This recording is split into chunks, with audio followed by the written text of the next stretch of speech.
राधे राधे, जय श्री कृष्णा। आप सभी भक्तों का आज की कथा में हार्दिक स्वागत है। भगवान श्री कृष्ण और श्रीमती राधा रानी की कृपा सदैव आप पर और आपके समस्त परिवार पर बनी रहे। दोस्तों, आज आप सुनेंगे फागुन मास की कथा का 18वां अध्याय।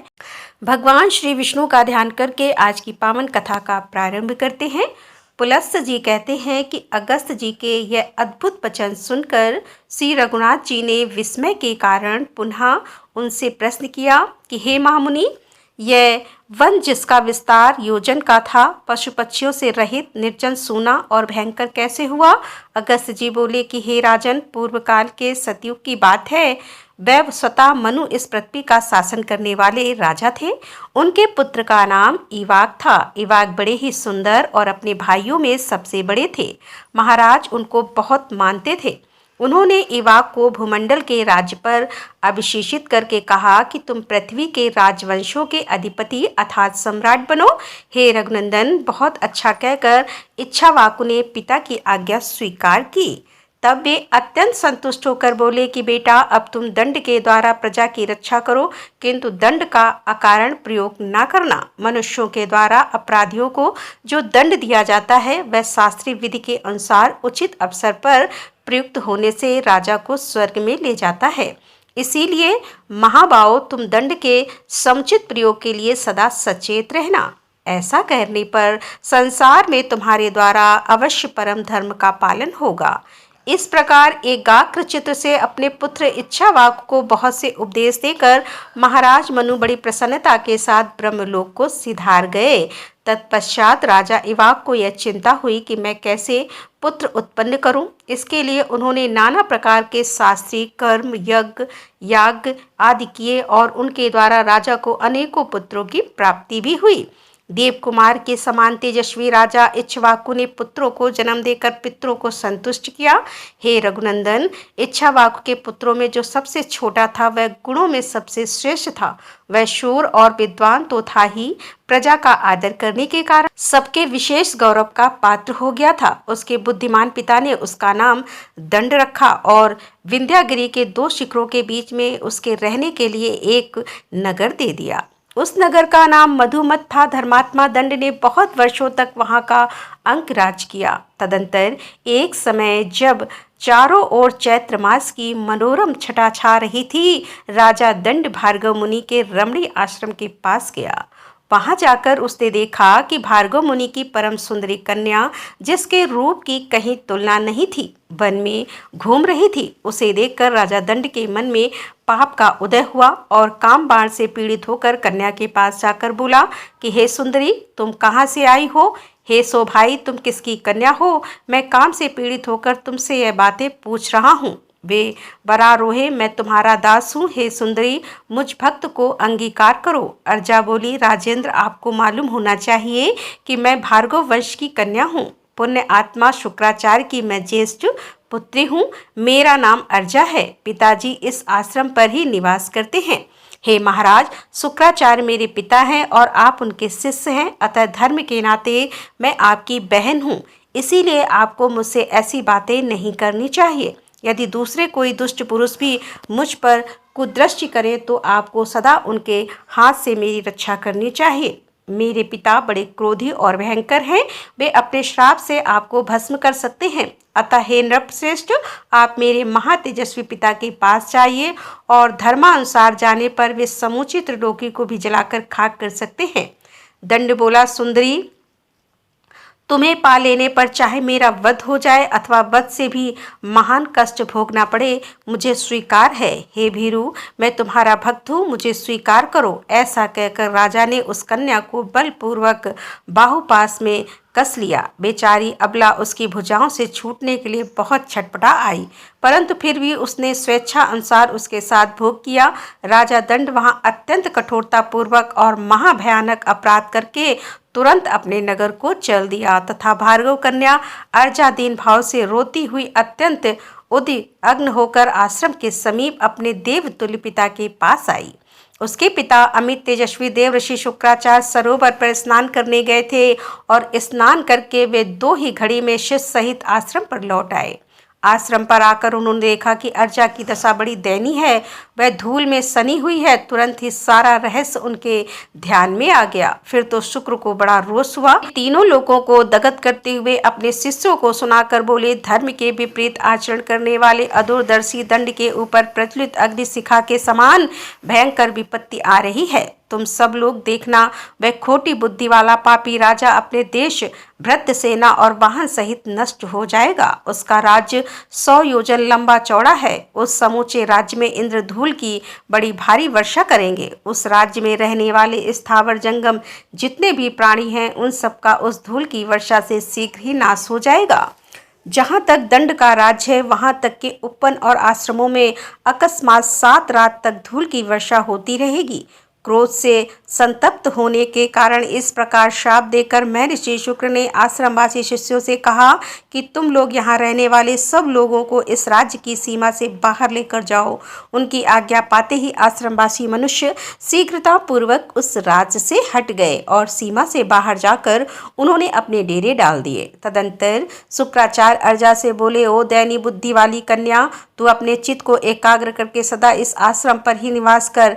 यह 4 कोस के विस्तार का सुंदर शोभा संपन्न सरोवर है। अर्जे, तू रजोगुण से रहे सात्विक जीवन व्यतीत करती हुई 100 वर्षों तक यहीं रहे। महर्षि का यह आदेश सुनकर अर्जा ने तथास्तु कहकर उनकी आज्ञा स्वीकार की। उस समय वह बहुत दुखी हो रही थी। शुक्राचार्य ने कन्या से यह बातें कहकर वहां से दूसरे आश्रम के लिए प्रस्थान किया। ब्रह्मवादिनी गिरी के शिखरों पर फैला हुआ राजदंड का समूचा राज 1 सप्ताह के भीतर ही जलकर खाक हो गया। तब से वह विशाल वन दंड कारण कहलाता है। हे रघुनंदन, आपने जो मुझसे पूछा था वह सारा प्रसंग मैंने कह सुनाया। अब संध्योपासन का समय बीता जा रहा है। हे महर्षियोगण, जल से भरे हुए घड़े लेकर अर्घ देकर भगवान सूर्य की पूजा कर रहे हैं। आप भी चलकर संध्या वंदन करें। ऋषि की आज्ञा मानकर श्री रघुनाथ जी संधिवासन करने के लिए उस पवित्र सरोवर के तट पर गए। आचमन एवं सायं संध्या करने की श्री रघुनाथ जी महात्मा कुबंज के आश्रम में गए। वहां उन्होंने बड़े आदर के साथ अधिक गुणकारी फल मूल तथा रसीले साग भोजन के लिए अर्पण किए। नरश्रेष्ठ श्री राम ने बड़ी प्रसन्नता के साथ उस अमृत के साथ भोजन का भोग लगाया और पूर्ण तृप्त होकर रात में वहीं सहन किया। सवेरे उठकर उन्होंने अपना नित्य कर्म किया और वहां से विदा होने के लिए महर्षि के पास गए। वहां जाकर उन्होंने मुनि को प्रणाम किया और कहा कि हे ब्राह्मण, अब मैं आपसे विदा होना चाहता हूँ। आप आज्ञा देने की कृपा करें। हे महामने, आज मैं आपके दर्शन से कृतार्थ और अनुग्रहित हुआ हूँ। श्री रामचंद्र जी के ऐसे अद्भुत वचन कहने पर तपस्वी अगस्त ने अत्यंत प्रसन्न होकर कहा कि श्री राम कल्याण में अक्षरों से युक्त आपका यह वचन बड़ा ही अद्भुत है। हे रघुनंदन, यह संपूर्ण प्राणियों को पवित्र करने वाला है। जो मनुष्य आपको 2 घड़ी भी देख लेते हैं, वे समस्त प्राणियों में पवित्र और देवता कहलाते हैं। हे रघुश्रेष्ठ, आप समस्त देहधारियों के लिए परम पावन हैं। आपका प्रभाव ऐसा ही है, जो लोग आपकी चर्चा करेंगे उन्हें भी सिद्धि प्राप्ति होगी। आप इस मार्ग से शांत एवं निर्भय होकर जाइए और धर्मपूर्वक राज्य का पालन कीजिए, क्योंकि आप ही इस जगत के एकमात्र सहारे हैं। महर्षि के ऐसा कहने पर महाराज श्री रामचंद्र जी ने हाथ जोड़कर उन्हें प्रणाम किया तथा अन्याय मुनिवर को भी, जो सब के सब तपस्या के धनी थे, सादर अभिवादन करके वे शांत भाव से स्वर्ण भूषित पुष्पक विमान पर चढ़ गए। यात्रा के समय मुनिवर ने सब ओर से उन पर आशीर्वाद की वर्षा की और समस्त पुरुषार्थ के ज्ञाता श्री रघुनाथ जी दोपहर होते होते अयोध्या में पहुंचकर 7वीं टोड़ी में उतरे। तत्पश्चात उन्होंने इच्छा अनुसार चलने वाले उस परम सुंदर पुष्पक विमान को विदा कर दिया। फिर महाराज ने द्वारपालों से कहा कि तुम लोग फुर्ती से जाकर भरत और लक्ष्मण को मेरे आगमन की सूचना दो और उन्हें अपने साथ ही लिवा लाओ। विलंब न करना। द्वारपाल आज्ञा के अनुसार जाकर दोनों कुमारों को बुलाकर ले आए। श्री रघुनाथ जी ने अपने प्रिय बंधु भरत को लक्ष्मण को देखकर बड़े प्रसन्न हुए और उन्हें छाती से लगाकर बोले कि मैंने ब्राह्मण के शुभ कार्य का यथावत संपादन किया है। अब मैं प्रतिमा स्थापना, देवालय निर्माण आदि पूर्ण धर्म का अनुष्ठान करूंगा। हे वीरों, मेरा कान कुंज देश में जाकर भगवान वामन की प्रतिष्ठा करने का विचार है।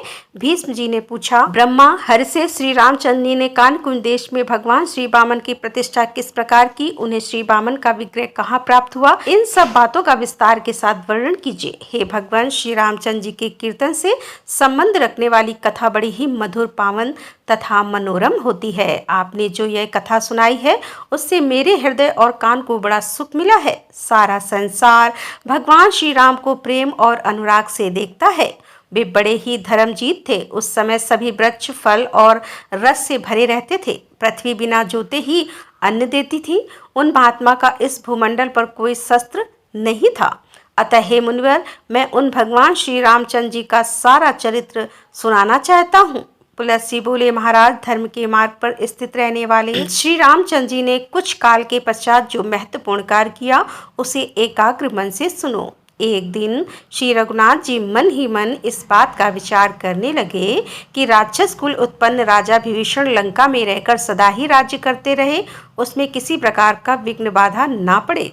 इसके लिए क्या उपाय हो सकता है? मुझे चलकर उन्हें हित की बात बतानी चाहिए, जिससे उनका राज्य सदा कायम रहे। अमित तेजस्वी श्री रामचंद्र जी जब इस प्रकार विचार कर रहे थे, उसी समय वहां भरत जी आए और श्री रामचंद्र जी को विचार मग्न देखकर यूं बोले कि हे देव, आप क्या सोच रहे हैं? यदि कोई गुप्त बात ना हो तो मुझे बताने की कृपा करें। श्री रघुनाथ जी ने कहा कि मेरी कोई भी बात तुमसे छिपाने योग्य नहीं है।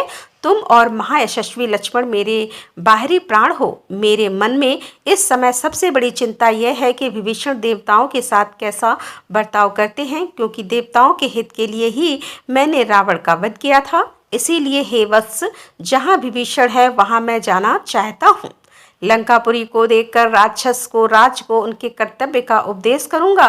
और भगवान श्री राम के ऐसा कहने पर हाथ जोड़कर खड़े हुए भरत ने कहा कि मैं भी आपके साथ चलूंगा। श्री रघुनाथ जी बोले, महाभाव, अवश्य चलो। फिर वे लक्ष्मण से बोले, वीर, तुम नगर में रहकर हम दोनों के लौटने तक इसकी रक्षा करना। लक्ष्मण को इस प्रकार आदेश देकर कौशल्या का आनंद बढ़ाने वाले श्री रामचंद्र ने पुष्पक विमान का स्मरण किया। विमान के आ जाने पर वे दोनों भाई उस पर आरूढ़ हुए। सबसे पहले वह विमान पर गांधार देश में गया। वहां भगवान ने भरत के दोनों पुत्रों से मिलकर उनकी राजनीति का निरीक्षण किया। इसके बाद पूर्व दिशा में जाकर वे लक्ष्मण के पुत्र से मिले। उनके नगरों में रातें व्यतीत करके दोनों भाई राम और भरत दक्षिण दिशा की ओर गंगा यमुना के संगम स्थान में जाकर महर्षि भरद्वाज को प्रणाम करके वे अत्रि मुनि के आश्रम पर गए। वहां अत्रि मुनि से बातचीत करके दोनों भाइयों ने जन स्थान की यात्रा की। जब स्थान में प्रवेश करते हुए श्री रामचंद्र जी बोले कि भरत, यही वह स्थान है जहां दुरात्मा रावण ने घृतराज जटायु को मारकर सीता का हरण किया था। जटायु हमारे पिताजी के मित्र थे। इस स्थान पर हम लोगों को दुष्ट बुद्धि वाले कंबत के साथ महान युद्ध हुआ था। कंबत को मारकर हमने उसे आग में जला दिया था। मरते मरते उसने बताया कि सीता रावण के घर में है और उसने यह भी कहा कि आप यमक पर्वत पर जाइए, वहां सुग्रीव नाम के वानर रहते हैं, वे आपके साथ मित्रता करेंगे। यहीं पर पंपा सरोवर है जहाँ सबरी नाम की तपस्विनी रहती थी। यही वह स्थान है जहाँ सुग्रीव के लिए मैंने बाली को मारा था। हे वीर, बाली की राजधानी किष्किंधापुरी यह दिखाई दे रही है। इसी में धर्मात्मा वानर राज सुग्रीव अन्य वानरों के साथ निवास करते हैं। सुग्रीव उस समय अपने सभा भवन में विराजमान थे।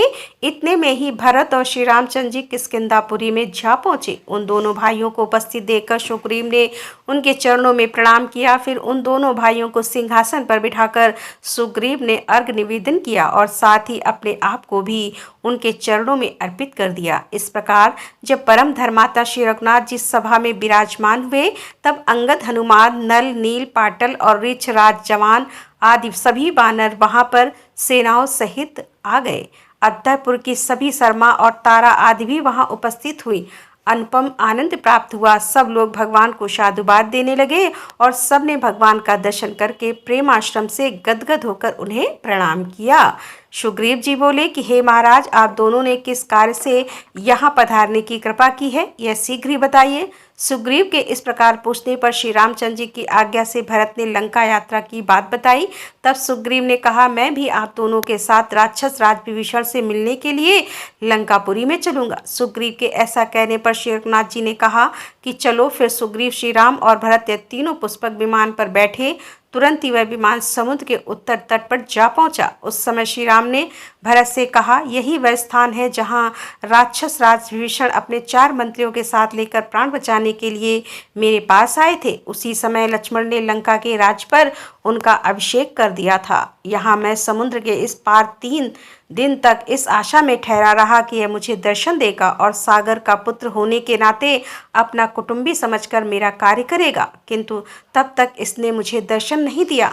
यह देखकर चौथे दिन मैंने बड़े वेग से धनुष चढ़ाकर हाथ में दिव्यास्त्र ले लिया। यह देख समुद्र को बड़ा भय हुआ और वह शरणार्थी होकर लक्ष्मण के पास पहुंचा। सुग्रीव ने भी अनुनय विनय की और कहा, प्रभु इसे क्षमा कर दीजिए। तब मैंने बाण मरुदेश में फेंक दिया। इसके बाद समुद्र ने मुझसे कहा कि हे रघुनंदन, आप मेरे ऊपर पुल बांधकर जलराज से पूर्ण महासागर के पार चले जाइए। तब मैंने वरुण के निवास स्थान समुद्र पर यह महान पुल बांधा। श्रेष्ठ बानरों ने मिलकर 3 ही दिनों में यह कार्य पूरा किया था। पहले दिन उन्होंने 14 योजन तक पुल बांधा, दूसरे दिन 36 योजन तक और तीसरे दिन 100 योजन तक का पूरा पुल तैयार कर दिया। देखो, यह लंका दिखाई दे रही है। इसका परकोट और नगर द्वार सब सोने के बने हुए हैं। यहाँ वानर वीरों ने बहुत बड़ा घेरा डाला था। यहाँ नील ने राक्षस श्रेष्ठ प्रहस्त का वध किया था।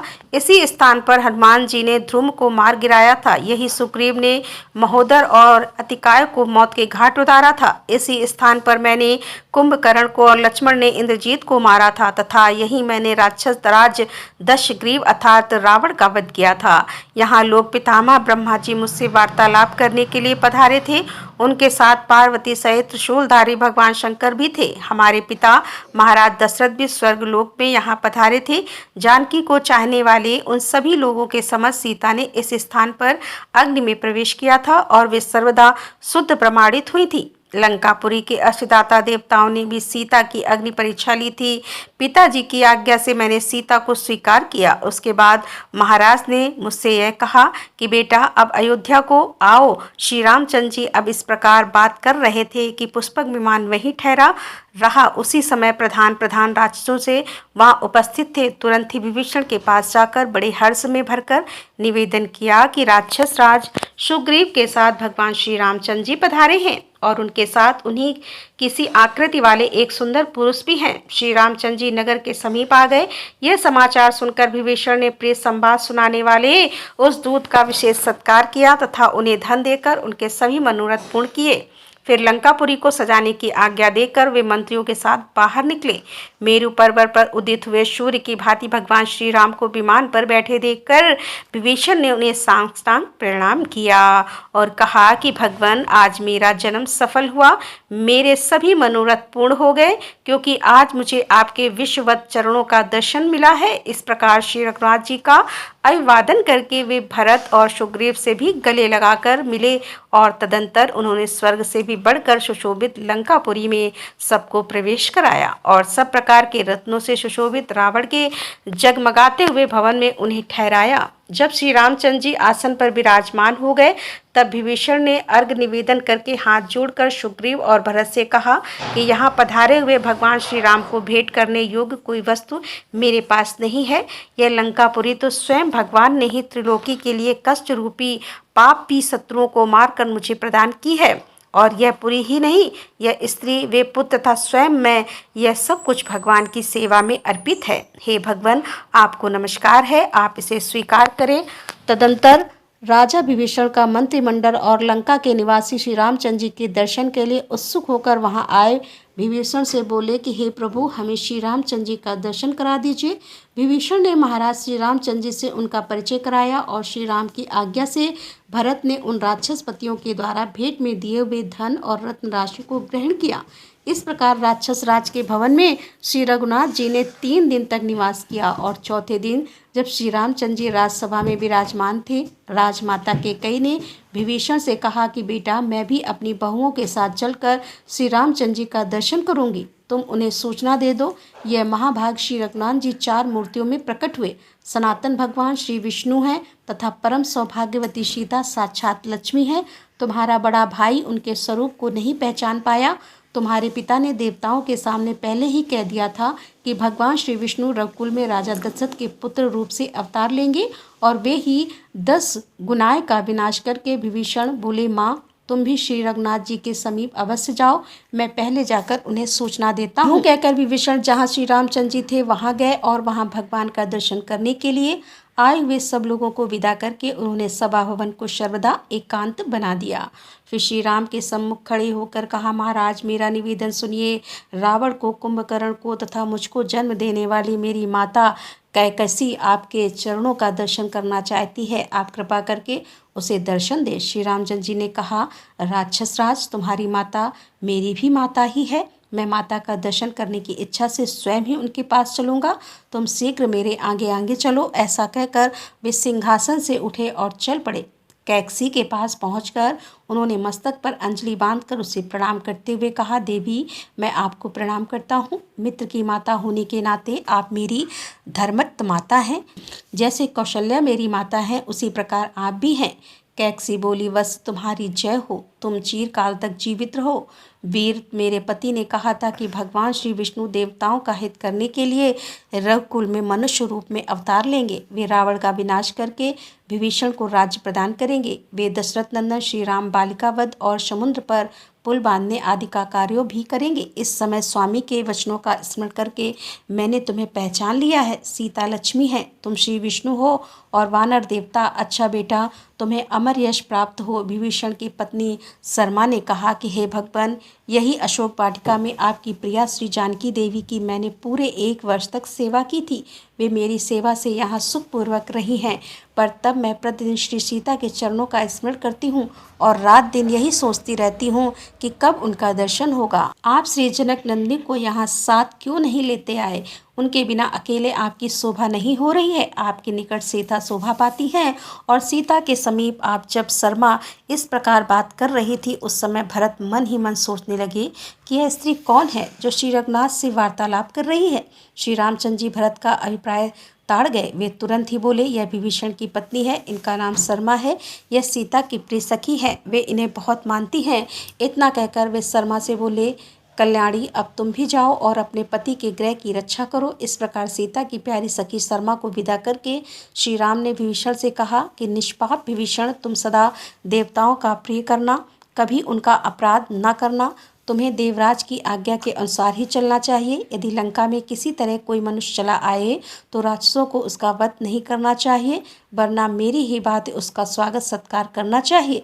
विभीषण ने कहा, नरश्रेष्ठ, आपकी आज्ञा के अनुसार ही मैं सारा कार्य करूंगा। विभीषण जब इस प्रकार बात कर रहे थे उसी समय वायु देवता ने आकर श्री राम से कहा कि हे महाभाग्य, जिसने पूर्व काल में राजा बलि को बांधा था, आप उसे ले जाएं और कान्यकुंज देश में स्थापित कर दें। वायु देवता के प्रस्ताव से श्री रामचंद्र जी की संपत्ति जानकर विभीषण ने श्री वामन भगवान के विग्रह को सब प्रकार के रत्नों से विभूषित किया और लाकर भगवान श्री राम को समर्पित कर दिया।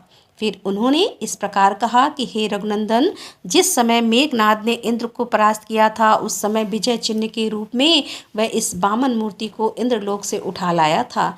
हे देवादिदेव, आप इन भगवान को ले जाइए और यथास्थान इन्हें स्थापित कीजिए। तथास्तु कहकर श्री रघुनाथ जी पुष्पक विमान पर आरूढ़ हुए।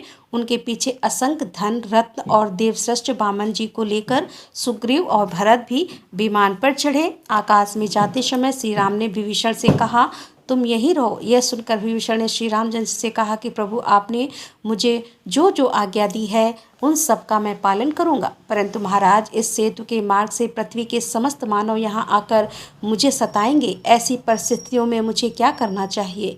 विभीषण की बात सुनकर श्री रघुनाथ जी ने हाथ में धनुष लेकर सेतु के 2 टुकड़े कर दिए, फिर 3 विभाग करके बीच का 10 योजन उड़ा दिया।